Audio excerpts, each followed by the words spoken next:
Right, hello wine drinking people. Today is Thursday, the 10th of March, and it looked like I was going to get a little bit of a break here to start the month out, but man, we just keep adding events onto the calendar, and hey, that's the way I like it, man. At least 3 events a week. 4 is preferable, like this week, not like every night.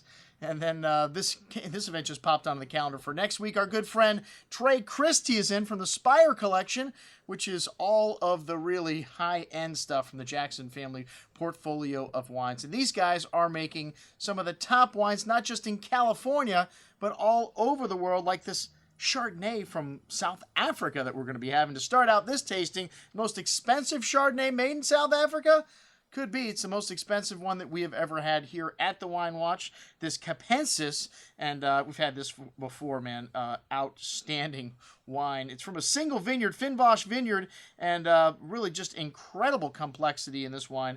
Similar to a white Burgundy, and really big, a little flinty, a little bit minerally, and like I said, man, an awesome bottle of Chardonnay. These guys are also up in the Willamette, damn it, and just moved up there a couple years ago. Already, they're the largest landholders in the Willamette. This Grand Moraine Pinot Noir, wow, one of the best new labels coming from this part of the world, and now in the Willamette in a big way. All right, well, we know these guys have been in Napa Valley for quite some time. Hey, Kendall Jackson started out as a sleepy little winery in Lake County, and they make 3 million cases or more of the Vintners Reserve Chardonnay alone now, by far the leader in its category in that $10 price range for a Chardonnay from California. Well, Lajota, a small winery that they've acquired along the way up on top of Howell Mountain, and this Merlot and Cabernet from 2012. Both of these wines outstanding. Howell Mountain wines tend to be a little bigger, get a lot of structure, and you know, you don't like Merlot, we're going to change your mind with this one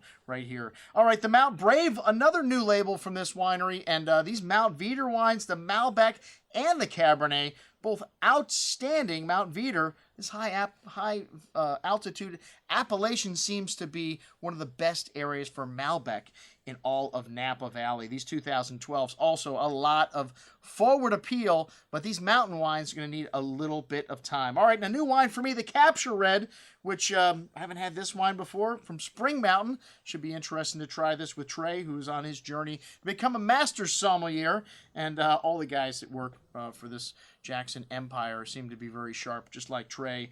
And I'm sure he'll give us some insight into what this new wine's all about, as well as the Cardinale, one of their flagship wines. I remember the first vintage of this wine, the 1985, our good friend Jed Steele made, and this wine just keeps getting better. Chris Carpenter producing one of Napa's greatest blends here in the 2012 Cardinale, another 98-pointer. These guys have gotten a lot of really high-scoring wines, like the Verite property, their crown jewel, scored 7 100-point wines in one review from Robert Parker. I think that's more than any other producer that I've ever seen. We're going to be trying the 02 vintage of La Désir. Should be drinking beautifully. This is the wine that's got predominantly Cabernet Franc in the blend from this trio of wines, La Joie, La Désir, and La Mousse.